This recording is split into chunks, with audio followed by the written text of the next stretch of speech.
Hello dear friends, welcome to target education. Engineering mathematics के इस video में तहे दिल से आपका स्वागत है। तो आप अभी तक मुझसे कॉम्प्लेक्स वेरिएबल के कंसेप्ट्स पढ़ते आ रहे हैं। इससे जस्ट पहले मैंने डील किया था कंसेप्ट ऑफ एनालिटिक फंक्शन, जो मैंने बताया था गेट के एस्पेक्ट से बहुत इंपॉर्टेंट टॉपिक है। अब उससे कहीं ज्यादा इंपॉर्टेंट टॉपिक आज अपन डील करने जा रहे हैं, and that is nothing but the concept of complex integration. तो आप ये मान के चलना, जैसे मैंने बताया था, हर एक 4 साल में एक बार आपको प्रॉब्लम देखने को मिलता है एनालिटिक फंक्शन के बेस्ड कंसेप्ट पे, और वैसे ही हर एक 2 साल में एक बार देखने को मिलता है problem the concept on the complex integration. तो ज्यादा लेट किए बिना we start doing the whole concept of the complex integration. शायद इस पे 2 वीडियोस हो, क्योंकि मुझे इसका थ्योरेटिकल अंडरस्टैंडिंग भी बिल्ड करना है, चाहे इसमें रेसिडुअल थ्योरम हो, चाहे वो कॉचीज इंटीग्रल हो, सब के सब जो क्या है important part of the complex integration है उसको कवर करना है, और इस पे बेस्ड प्रीवियस ईयर के न्यूमेरिकल्स भी लेना है। So it may take 2 videos. So चलिए मेरे साथ बने रहिए। तो as I said, from today onwards we are going to discuss about the complex integration. ध्यान देना, आप पूरा का पूरा बुकलेट उठा लो। आपके पास जो कॉम्प्लेक्स इंटीग्रेशन अगर आएगा, दैट मींस डेफिनेटली वो इंटीग्रेशन का जो फॉर्मेट होने जा रहा है वो क्या होने जा रहा है, लीनियर इंटीग्रेशन का फॉर्मेट होने जा रहा है। आगे जाके जब मैं प्रॉब्लम्स लूंगा the things will be even cleared out. तो कायदे से आज के बाद से अगर मैं कॉम्प्लेक्स इंटीग्रेशन बोल रहा हूं, so by default I am referring complex line integration, और it is also referred as a complex path integration, और it is also referred as a complex contour integration. तो फर्स्ट पॉइंट लिख सकते हैं, first point, the complex integration is referred for the complex line integration। Slash करके path डाल लेना, contour डाल लेना। so you should not have any doubt about it in future if I say path integration, or if I say contour integration, or if I say simple or complex integration put together, I am referring all of them as a same concept। ठीक। दूसरा, जैसे कि मुझे पता है कि अगर by the way आप क्या करेंगे, कॉम्प्लेक्स इंटीग्रेशन अगर क्या करेंगे, इवेल्युएट करने की कोशिश करेंगे, तो आपके पास कौन कौन से डेटास गिवन होंगे। First you will have a function, obviously function will be a complex function because the integration has to be made over the Z plane. That means the function should also be a function of the complex variable alone F Z. आप इसका integration करेंगे as I have said, तो definitely you will have a integration symbol, and thereafter the integration has to be made over the z plane, so definitely it will be made over the dz. Now as I said, whenever I refer a complex integration, basically I am referring a line, path or contour integration. That means it will be referred by c. The c stands for a contour integration, or sometime it is also referred as a l. The L stands for the line integration. Thereafter, they'll have their initial point to the final point. I may call the initial point as a z0. Obviously, it won't be a real number. It will be a complex number because the integration has been made over the complex plane z0 till a ending point z1. Not only that, if in the complex plane, as you had a function f of z, I am just drawing a complex plane, you will have a w plane which will make the point of z from what, w. That's fine. लेकिन अगर by the way आपका starting point, let's take starting point is somewhere here, it's a z0, और अगर ending point कहीं है, it's a z1. Now by giving this much understanding will not suffice the requirement. You should also have a clear cut idea how you are going to reach from point z0 to z1. Why? Because the z0 is a lower limit. That means you are going to start from z0 and you are going to terminate yourself at z1. लेकिन आपको एक clear path होना चाहिए कि आप z0 से z1 जाएंगे कैसे. So you can have the several methods to go from z0 to z1, and here we can call it, it's nothing but the path 1. Similarly you can have path 2, so on and so forth. So not only that, one more data will be given, and that will be given like along the path. So this much detail will always be given to you along the path, which will be followed for starting from z0 and going till z1. Like in this case it could have been like path 2. Agreed? So if I would like to take an example, so I think it will be better known to you. Like you can have a problem like f of z कुछ भी लेता हूँ, dz, and let's take your starting point is 0 and you go till z1, which is nothing but 1 plus j, and here it is a line integration. L has been written over there. तो मैंने पहले भी बोला था, this much requirement or this much information will not suffice your requirement. You should have the clear cut idea how you are starting from z is equals to 0 and reaching till z is equals to 1 plus j. There could be a several path, as I said, there could be a several path. Like the first path could have been you start with 0 and you go till 1 plus j can also be written as real part as a 1 and imaginary part as a 1. So the first path could have been a straight line whose slope is 1, whose slope is simply merely 1. So you can use this path also. So here the problem could have been along with, or along the path, the problem could have been y is equals to of x. Why? Because once you'll keep x is equals to 0, y becomes 0. Once you'll keep x is equals to 1, y becomes 1. So definitely if you take a straight line y is equals to x, both are the point falls over the y is equals to x curve. So it could have been the first problem. Even it could have been a second problem. If you draw a parabola, upper facing parabola, y is equals to x square. Y is equals to x square. See? This is nothing but y is equals to x path, and this is nothing but y is equals to x square path. Even if you use the path y is equals to x square path, both are the points falls over the y is equals to x square. How? If you keep x is equals to 0, y becomes 0, and similarly once you keep x is equals to 1, y also becomes 1. So even it could have been the second problem, like along with or along the path y is equals to of x square. This much data will always be given to you. Is that part clear? ठीक है, तो यहाँ क्या है, इसको आप बोल सकते हैं पाथ 1 और इसको क्या बोल सकते हैं आप, पाथ 2 बोल सकते हैं. तो आप ये एक्सपेक्ट करेंगे कि कभी भी प्रॉब्लम आएगा, so this much detail will always be given. और थोड़ा सा ध्यान देना, अभी तक आपने जो इंटीग्रेशन किया है वो ओपन लूप इंटीग्रेशन है या ओपन पाथ इंटीग्रेशन है, क्लोज पाथ इंटीग्रेशन है. आपके गेट के लिए ज्यादा इंपॉर्टेंट क्लोज पाथ इंटीग्रेशन है, लेकिन जब तक आप ओपन पाथ इंटीग्रेशन को फील नहीं कर पाओगे, ओपन पाथ इसलिए क्योंकि आप इस पॉइंट से केवल इस पॉइंट तक जाना चाह रहे हैं, you are not trying to come back to the z naught again. So I can say one thing very clearly, either I have taken this problem, either I have taken this problem, both of them falls under obviously line integration. Will it be a open line integration or closed line integration? It's gonna be open line integration, OLI. Is that part clear? अब ऐसा भी हो सकता है क्या, इसमें थोड़ा ध्यान देना, along the path y is equals to x plus 1. कहां से कहां जाना है आपको, 0 से 1 प्लस जे. नहीं मेरे भाई, ध्यान देंगे, जब आप x 0 रखेंगे ना, आपका जो पॉइंट है वो क्या है, 0,0 और क्या है 1,1. जब आप x इज इक्वल्स टू 0 रखेंगे तो y की वैल्यू क्या है, 1 है. और सिमिलरली जब x की वैल्यू आप 1 रखेंगे इस प्रॉब्लम में, तो y की वैल्यू कितनी है, 2 है. और आप ये देख सकते हैं कि कायदे से ये दोनों के दोनों पॉइंट जो है ना, y is equals to x plus 1 पे लाई ही नहीं करते. तो आपका जो क्या दिया हुआ होगा, एक कंटूर दिया होगा. ये क्या है, कंटूर ही तो है. कंटूर बोल सकते हो या पाथ बोल सकते हो या फिर क्या बोल सकते हो, लाइन बोल सकते हो. तो ये कंटूर जो है वो कहीं ना कहीं आपके इनिशियल पॉइंट और फाइनल पॉइंट को प्रोसेस करता हुआ होना चाहिए. तभी तो आप उस पॉइंट से उस पॉइंट जा रहे हो, taking a path of y is equals to x और y is equals to x square. लेकिन अगर ऐसा केस है कि y is equals to x और y is equals to x square, अगर आपके z0 और z1 को प्रोसेस ही नहीं करता, तो definitely there is no mean to have that path itself. तो क्लियर है आपको, इतना कुछ डिटेल हमेशा गिवन होगा. अब एक स्टेप और आगे बढ़ता हूं मैं. देखिए नेक्स्ट स्टेप क्या हो सकता है. Next step, like if I take random initial point till the final point, f of z dz. Now moreover, f of z dz, okay, let me write again. If you write again z0 till z1, what is the fz? Fz will have the two part, u which will be a function of x and y, plus iota v which will be a function of x and y again, and which will get multiplied with the dz. What is the dz? Differential component of z. Z will have the two component x, y, or I can say x plus iy. So dz will belongs to dx plus I of dy. That is what it is. And now what I am going to do over here, the real part I am going to segregate in one side and the imaginary part we are going to segregate in one side. So what I am going to do is still your limits will remain same का same रहेगा. इसमें real part जो है वो कौन सा है, ध्यान देंगे, u dx. दूसरा, जब iv को आप मल्टीप्लाई करेंगे i dy से, तो ये होगा माइनस v dy. ठीक, प्लस आयोटा. आप चाहें तो क्या कर सकते हैं भाई, इसके इंटीग्रेशन को भी अलग से निकाल सकते हैं. z0 टिल z0, ये होगा आयोटा. तो देखेंगे अब i के कौन कौन से कंपोनेंट प्रोसेस करते हुए दिख रहे हैं आपको. एक तो दिख रहा है vdx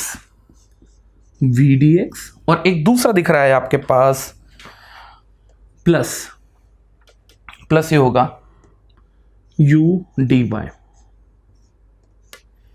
यही हुआ भाई, आपस में मल्टीप्लाई कर रहे हो और आप रियल पार्ट को एक तरफ सेग्रीगेट किया और इमेजिनरी पार्ट को एक तरफ सेग्रीगेट किया। तो although you are performing the complex integration, but still the real integration has been made with the real functions. v क्या होगा, रियल फंक्शन होगा, dx कहीं ना कहीं क्या है, differential component in direction of x। u क्या है, रियल फंक्शन है, dy again it's a what, differential component in direction of y। तो लिख सकते हैं note complex integration can be distributed in two part, with iota and without iota, and both of them are the real valued integrations, तो यहां कहीं भी i involve नहीं होगा, यहां कहीं भी i इन्वॉल्व नहीं होगा, and it remains as it is that part clear? तो I think it's the right time to take few number of problems. Let's take the first example है किसका, ओपन पाथ इंटीग्रल का। Open में जानबूझ के लिख रहा हूं, you will have fair idea about it. Problem है integration of maybe real part of z dz from starting point 0 till the ending point 1 plus j dj। और मैंने पहले भी बोला था 0 से 1 प्लस j जाने के कई तरीके हो सकते हैं, the path must be clearly given to you. तो मैंने 3 अलग अलग पाथ चूज किए हैं along। पहला है y इक्वल्स टू x, दूसरा है b along y equals to x square, c along। अब मैंने आपको एक पाथ ही दे दिया है, पाथ कुछ ऐसा है, you have drawn your Z plane, आपने ओरिजिन से स्टार्ट किया है, okay, you have started from origin, you went till point 1,0 and thereafter you went to the point 1 plus j और 1,1। तो आपको ये तीनों पाथ से क्या करना है, आपका इस इंटीग्रेशन को एग्जीक्यूट करना है, और देख के समझ में आ रहा है ये क्या है, अलोंग बोलने का मतलब it's a type of line integration और द कंटूर इंटीग्रेशन। तो करूंगा क्या मैं, देखेंगे solution. The first part is gonna be 0 to 1. Real part of z is nothing but x. dz can be written as we have already written it. No, इसको लिखा जा सकता है dx plus iota of dy. That is what it is. It's a 1 plus j. Now in next step, it's a 0 to 1 plus j. Once we multiply it, it's gonna be x times of dx plus I times of x dy. Now we are going to integrate it, but moreover we have got only one integral sign, whereas as far as this expression is concerned, we have got the two different variables. That means the values of the function is getting varied in terms of x as well as y. So why don't we have the double integration? No, we can't have that. आपको फिर ध्यान देना होगा, जो मैंने पहले calculus में आपको लाइन इंटीग्रेशन पढ़ाया है, although x और y दोनों चेंज हो रहे हैं, but x and y has got a strict relationship. What is a strict relationship is all about? इसका मतलब अगर x 1 है तो y 1 ही होगा, यानी कि जिस पाथ में आप ट्रेवल कर रहे हो ना, x and y they are not loosely coupled, they are tightly coupled. If you know the value of x, you know the value of y, and put together either you call it dx or dy, they have certain relationship, and anyways that relationship is made using the concept of parameterization. ये मैंने पहले भी पढ़ा हुआ है। तो कभी भी अगर ओपन लाइन इंटीग्रेशन का प्रॉब्लम आएगा तो आपको यहां तक पहुंचाने के बाद कंसेप्ट ऑफ पैरामीटराइजेशन यूज करना ही होगा। पैरामीटराइजेशन ये मैंने पहले भी पढ़ा हुआ है सबसे पहली क्लास में, और इससे बाद में जब मैंने कैलकुलस में क्या किया, आपको लाइन इंटीग्रेशन डील करने की कोशिश किया, there also I talked about the parameterization. Is a part clear? किसका करना होगा, y is equals to x। तो मैं यहां बहुत ज्यादा डिटेल नहीं कर रहा, y is equals two of x is equals two of क्या मान लो इसको, t मान लो। आप पहले जरूर देख लेना जो मैंने कंसेप्ट ऑफ पैरामीटराइजेशन पहले पढ़ाया हुआ था, ठीक। इससे ये होगा कि y भी फंक्शन ऑफ t हो गया और x भी फंक्शन t हो गया, और एक अच्छी चीज ये है कि x और y बराबर हैं, तो जिस दिन t चेंज होगा x and y will change synonymously, दोनों के दोनों क्या होंगे, बराबर तरीके से चेंज होंगे। ये कर लेने के बाद मुझे केवल y और x की वैल्यू नहीं चाहिए, even I want the value of dy and which will be equals to of dx and which will be equals to of dt, at least for this particular understanding, ठीक। और मजेदार चीज ये है, अब इस कर्व को ड्रॉ कर लो थोड़ा सा, देखो कर्व को ड्रॉ कर लो, ये यहां से आप यहां गए, आपने पैरामीट्रिक वैल्यू वेरिएबल क्या ले लिया है, ये अभी था x is equals to y, आपने इसको ले लिया है t, पहले था ये 0,0, x और y की वैल्यू 0,0 थी, लेकिन अब ये सीधे सीधे लिख सकता हूं मैं t इज इक्वल्स टू 0। और जो आपका फाइनल पॉइंट था, आपको तो इस डायरेक्शन में जाना है, फाइनल पॉइंट जो था वो x is equals to y is equals to 1 था, अब इसको मैं लिख सकता हूं t इज इक्वल्स टू 1। तो ये डेटा फीड करूंगा मैं, integration will have the same structure, x will become t of dt plus of I, again here it is, just a minute, yeah, it's gonna be again t dt, and instead writing 0 it will be t is equals to 0, and instead writing 1 plus j it will be t is equals to 1 now, t is equals to 1 now, agreed what I am saying?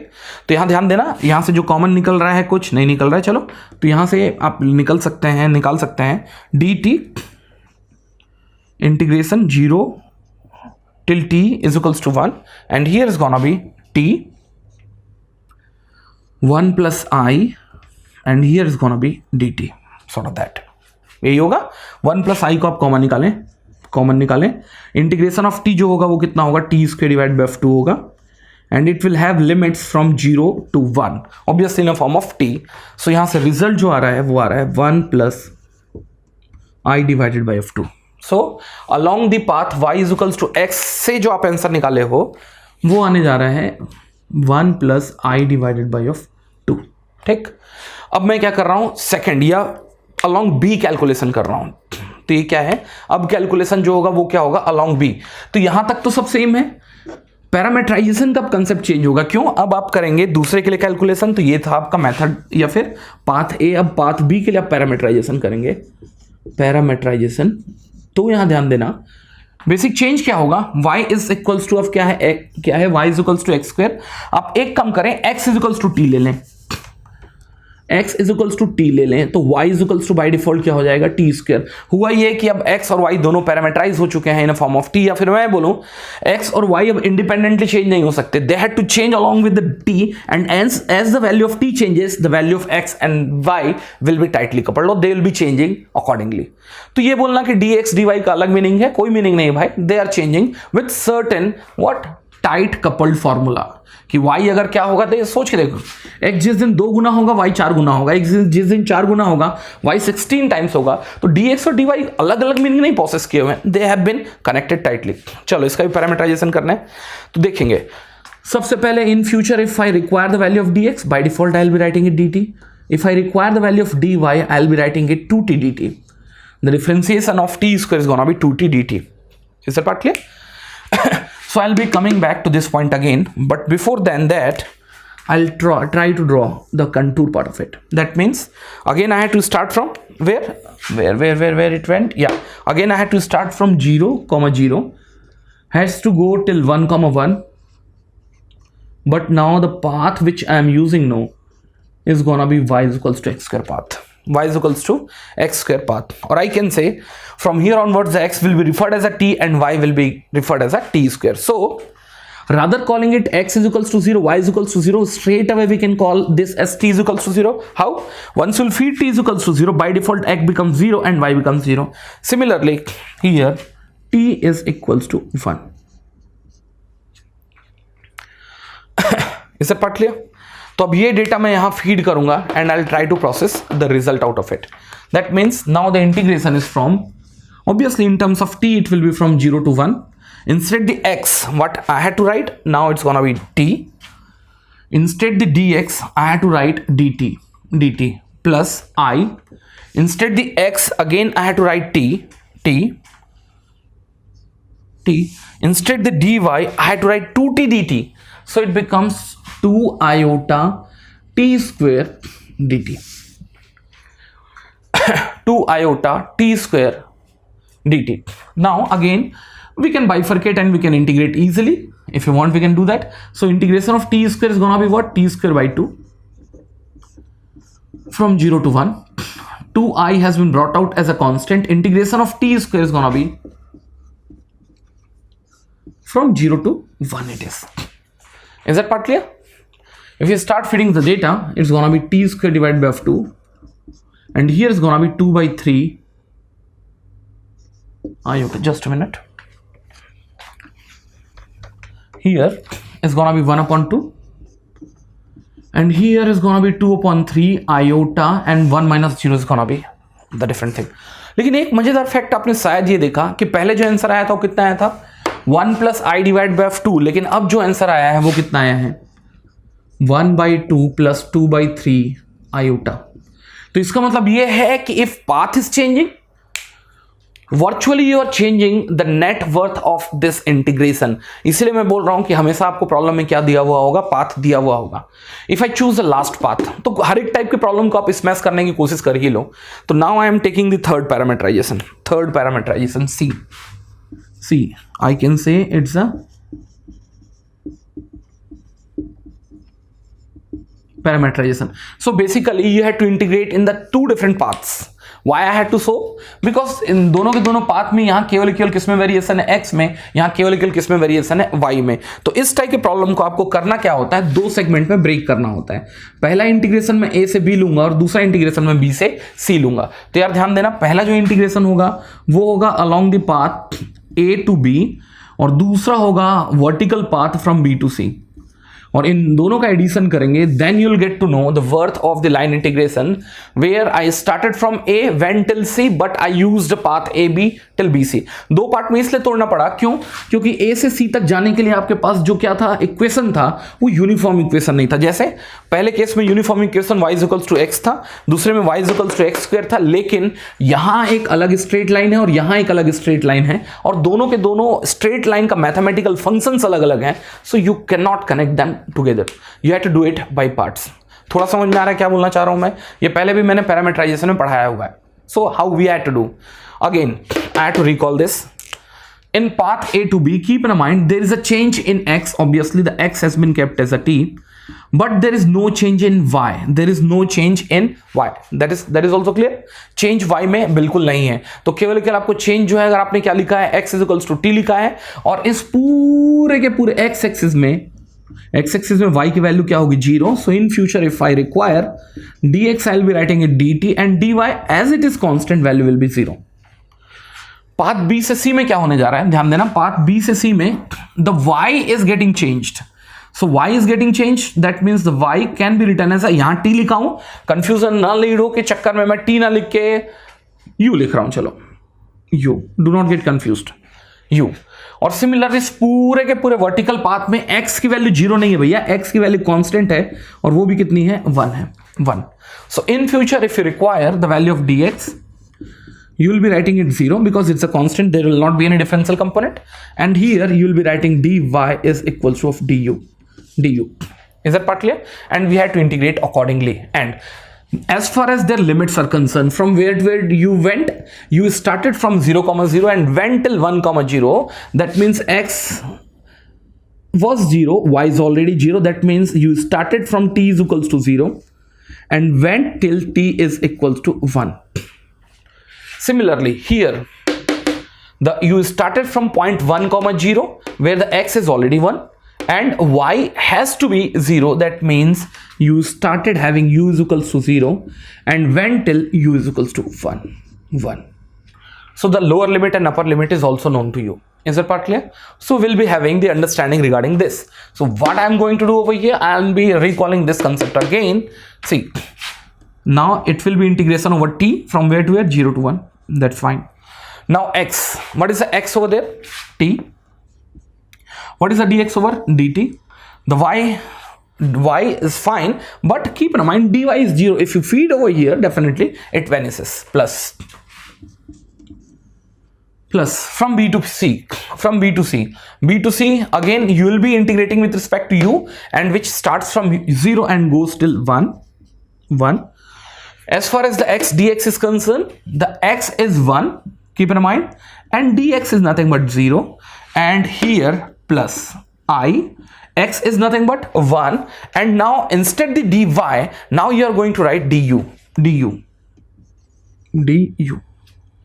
Is that part clear? And once we integrate them, it's gonna be t square divided by 2, integration from 0 to 1, and here is gonna be iu from 0 to 1. Is that part clear? So from here we are getting output as 1/2. Check भी कर लेना एक बार, 1/2 और साथ में आएगा i I, that's all. तो यहां तो आंसर और भी अलग है।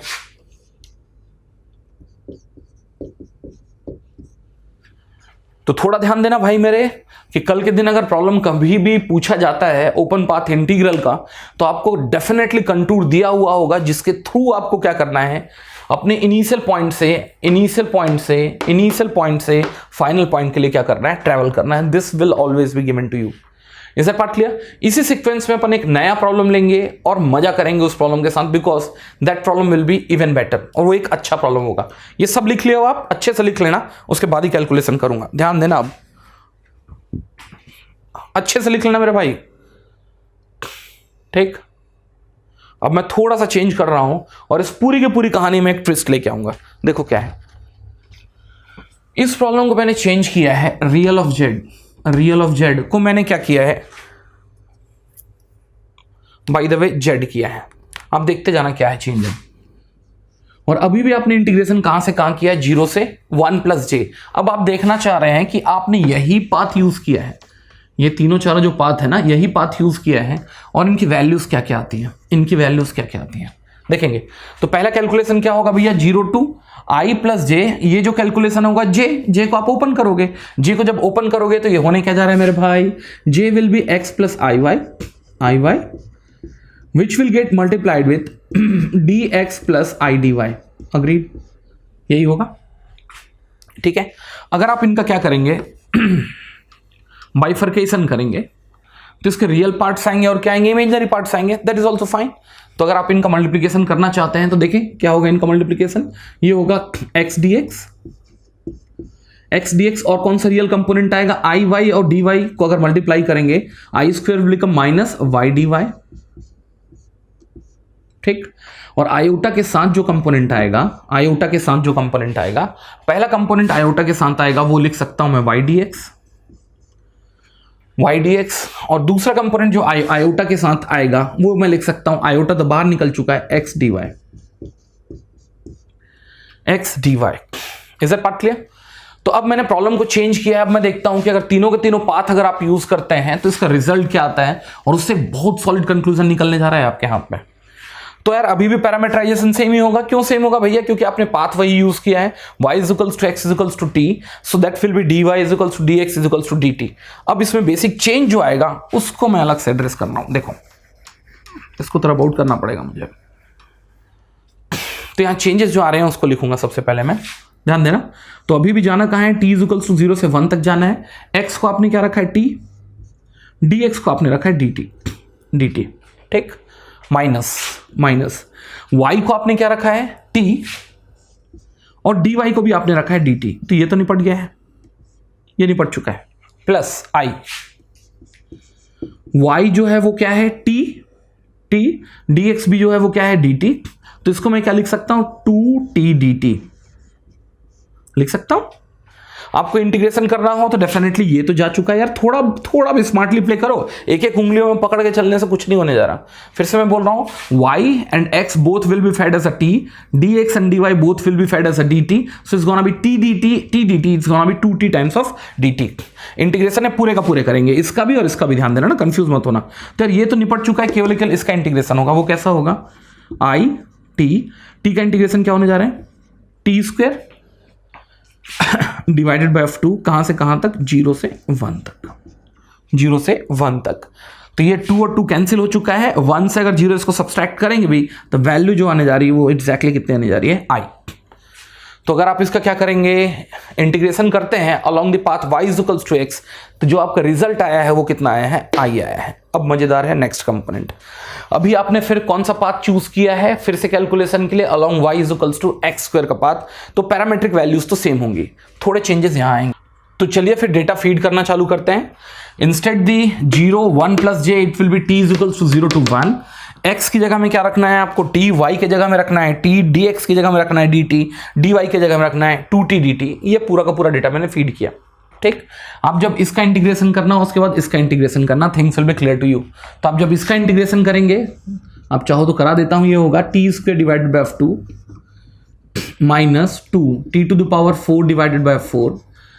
कहां से कहां इंटीग्रेशन, 0 से 1, ये हो चुका होगा 0, ठीक, आगे अगर जाके देखते हैं आप तो ये होगा 1, ध्यान देंगे टी क्यूब का जो टी स्क्वायर का जो इंटीग्रेशन होगा T cube divided by 3 plus of 2 times of, यहां जो इंटीग्रेशन होने जा रहा है वो क्या होने जा रहा है, टी क्यूब डिवाइडेड बाय 3, ऐसे कुछ है, टी क्यूब डिवाइडेड बाय 3। कहां से कहां इंटीग्रेशन होगा इसका, 0 से 1 तक, 0 से 1 तक। फिर कुछ नहीं है, यहां चाहो तो आप वैसे भी यहां टी स्क्वायर और जो टी स्क्वायर और 2t स्क्वायर को आप ऐड करके 3t स्क्वायर कर सकते थे। 3t स्क्वायर का अगर आप इंटीग्रेशन करते तो 3t cube divided by T cube cancel हो चुका होता, ये पूरा का पूरा रिजल्ट 1 आता, और अभी आंसर इसका आ रहा है i। पहले जो आया था y इक्वल्स टू x के लिए वो आया था i, और y इक्वल्स टू x के लिए वो आया है i, और ये मैं आपके लिए छोड़ रहा हूं, इसमें भी वैल्यू आएगी i। यार ऐसा क्या हुआ लास्ट प्रॉब्लम में, जहां आपने पाथ अलग अलग यूज किया तो आपका लाइन इंटीग्रेशंस की वैल्यू चेंज हो गई, और आपने पाथ यहां अलग अलग चूज किया तो लाइन इंटीग्रेशंस की वैल्यू सेम है। तो शायद आपने ध्यान नहीं दिया, जो आपने लास्ट में प्रॉब्लम यूज किया था या लास्ट में जो कैलकुलेशन किया था, लास्ट का जो प्रॉब्लम था वो क्या था मेरे भाई, किस फंक्शन का आपने इंटीग्रेशन किया था, F of Z is equals two of real valued function of Z, या फिर मैं बोलूं रियल पार्ट ऑफ जेड, जो क्या था x के बराबर था, और अभी आपने जो इंटीग्रेशन किया वो क्या है जेड है। तो यार इससे एक चीज समझ में आया आपको कि कायदे से integration from any point two any point Z not till z1 f of Z D Z is equals to a value, maybe a value could be, I am writing it a, और ये जो होगा change नहीं होगा irrespective of the path you are choosing from z0 till z1 when it will occur, क्योंकि पहले में तो हुआ था change, when it will occur, it will occur only when the f of z is a entire function, या फिर मैं ये बोलूं कि पूरे के पूरे जेड प्लेन में एवरीवेयर इट्स एनालिटिक, तो मैं ये बोलूं या फिर बोल सकता हूं f z is analytic in complete z plane, is analytic in complete z plane, बहुत इंपॉर्टेंट पार्ट है। तो आप देख भी सकते हैं कि आपने जो पहला प्रॉब्लम लिया था वहां जो एफ ऑफ जेड की वैल्यू थी वो क्या थी, रियल ऑफ जेड, ये एनालिटिक फंक्शन नहीं है मेरे भाई, इसीलिए इसमें क्या मिला था आपको, पाथ डिपेंडेंसी मिला था फॉर गेटिंग देयर इंटीग्रेशंस। लेकिन आपने जो दूसरा प्रॉब्लम लिया एफ ऑफ जेड, वो लिया था जेड, और मुझे पता है कि कोई सा भी पॉलिनोमियल जो होगा वो एक इंटायर फंक्शन होगा, या पूरे के पूरे जेड प्लेन पे क्या होगा, एक एनालिटिक फंक्शन होगा। इसमें आपने चाहे पाथ 1 चूज किया, पाथ 2 चूज किया, पाथ 3 चूज किया, everywhere you are getting the same value. इसे पार्ट क्लियर, थोड़ा ध्यान देना, देखो अब पंगे जो हैं बड़े होते जा रहे हैं। तो यार अब ये बताना कि कब आपको पाथ का डिटेल दिया हुआ होगा और कब नहीं दिया हुआ होगा। तो कभी ये मत बोलना कि सर पाथ का डिटेल नहीं दिया था और क्वेश्चन पूछ लिया गया नहीं बना रहे भाई मेरे, कल के दिन अगर ये जेड या जेड स्क्वायर या जेड क्यूब रहेगा तो पाथ का डिटेल देने की जरूरत क्या है भाई। आप कुछ मत करो, कोई सा भी पाथ को यूज करके कहां से कहां आपकी स्टार्टिंग पॉइंट से एंडिंग पॉइंट तक पहुंच जाओ, you will be getting the same result. लेकिन जब भी एफ ऑफ जेड जो है अगर वो इंटायर फंक्शन नहीं होगा, डेफिनेटली यहां से यहां तक पहुंचने का आपको पाथ डिटेल जरूर दिया हुआ होगा। तो लिख लेंगे नेक्स्ट पॉइंट, द इंटीग्रेशन और the line integration of a entire function is independent from its path, only depends on its initial and final value, और इनिशियल एंड फाइनल पॉइंट। तो इस पे कोई मतलब नहीं कि आपने कहां से किस पाथ से ट्रेवल किया, इसके लिए इंपॉर्टेंट है कि आपने कहां से कहां तक ट्रेवल किया। और मजेदार चीज ये है, देखो ये एफ ऑफ जेड था, एफ ऑफ जेड क्या था, जेड था, जेड डी जेड। अगर आपने इसका इंटीग्रेशन कर दिया कहां से कहां, 0 से 1 प्लस आई है, तो ये लाइन इंटीग्रेशन। मैंने अगर सिंपल इंटीग्रेशन भी कर दिया इसका क्या होगा, Z square divided bye f2, ऐसा ही होगा, Z square divided bye f2, और आप इसकी वैल्यूज रख रहे हैं कहां से कहां, 1 प्लस आई वाई। चलिए हाफ बाहर निकालें, जेड की जगह में क्या रखें, 1 प्लस आई का स्क्वायर रखें, वैल्यू जो होगी वो क्या होगी, 1/2, ये कितना होने जा रहा है 1, ऐसा ही होगा। आई स्क्वायर कितना होगा -1 प्लस कितना होगा 2i। अगर आप इसको डिवाइड करते हैं तो वैल्यू अभी भी कितनी आ रही, आई आ रही है। तो इसका मतलब आज के बाद से ये भी जान लो भाई कि कायदे से अगर आपका फंक्शन एफ ऑफ जेड अगर एक इंटायर फंक्शन है ना, पाथ दे रहा है, सब चीज दे रहा है, लेकिन आप दिमाग लगाओ ही मत, सिंपल फॉर्म में आप जो आप इससे पहले इम्प्रॉपर इंटीग्रेशन वगैरह पढ़े हो ना, कहाँ? आपके कैलकुलस में। उसके तरीके से सीधे सीधे इंटीग्रेशन भी कर सकते हो। तो कल के दिन ये प्रॉब्लम ट्रू है या नहीं? ये ट्रू है कि नहीं? By the way Z square D Z, कुछ पाथ नहीं दिया, बिल्कुल ट्रू है भाई। लेकिन कल के दिन ये ट्रू है कि नहीं, थोड़ा सोच के बोलना। तो ये जो एक्सप्रेशन है वो ट्रू नहीं है। क्यों? क्योंकि अगर आप अलग अलग पाथ यूज करोगे Z0 से Z1 तक जाने के लिए, you will be getting the different result. तो यहां आपको पाथ देना बिल्कुल जायज है और देना ही पड़ेगा, लेकिन यहां देने की जरूरत नहीं। यहां वो छोड़ दो, पाथ 1, पाथ 2, पाथ 3, और या फिर अगर आप सीधे भी इंटीग्रेशन कर देंगे ना, you will be getting the same answer. तो लिख लेंगे for the entire function always choose the straight line for traveling from starting point to the ending point. Always choose the straight line for traveling the starting to the ending point, or the simplest way is to go for the direct definite integral. Direct definite integral जो अपन कहां करते थे? आपके real valued functions के साथ किया करते थे। आ रहा है कल के दिन समझ में? थोड़ा सा आप लोगों थोड़ा कंपोज करके समझना, तभी ही समझ में आएगा मेरे भाई। तो ये है कहानी आपकी किसकी? इंटीग्रेशन की। ठीक है, तो इंटीग्रेशन को थोड़ा संभल के समझना, नहीं तो आगे जाके थोड़े से पंगे में आ जाओगे। तो यार मैंने जो पढ़ा उसको अगर फटाफट कंक्लूड कर लेंगे कि कायदे से अगर आपका फंक्शन एफ ऑफ जेड एक इंटायर फंक्शन है, तो इस पॉइंट से इस पॉइंट तक जाने में वो कौन सा पाथ चूज करेगा does not make any sense, the result will be very same. More over, तो आप यहां से यहां तक पहुंचने के लिए कौन सा पाथ चूज करोगे? यार y equals to x square एक पाथ था, अलग अलग पाथ में से जो सिंपलेस्ट पाथ है वो चूज करो। कल के दिन प्रॉब्लम ये भी आ सकता है, आपको एक क्या दे दिया है? जेड क्यूब दे दिया है, और आपका स्टार्टिंग पॉइंट कल के दिन Z0 है और ये Z1 है, और भाई ने उठा के 3-4 कर्व से आपको Z1 तक पहुंचाया, बोले कि इसका क्या निकालो? लाइन इंटीग्रेशन निकालो। अरे भाई वो आपको बेवकूफ बना रहा है। अगर बाय द वे आप इतना कुछ अगर यूज करके Z1 तक पहुंचेंगे तो गेट पार हो जाएगा, लेकिन उसने जानबूझ के प्रॉब्लम फ्रेम किया है। क्यों? वो आपसे ये चेक करना चाहता है कि कायदे से आपको ये पता है कि नहीं इंटायर फंक्शन क्या है, और आपको ये पता है कि नहीं कि इंटायर फंक्शन जो होगा वो पाथ इंडिपेंडेंट होगा। तो कैलकुलेट कैसे करो?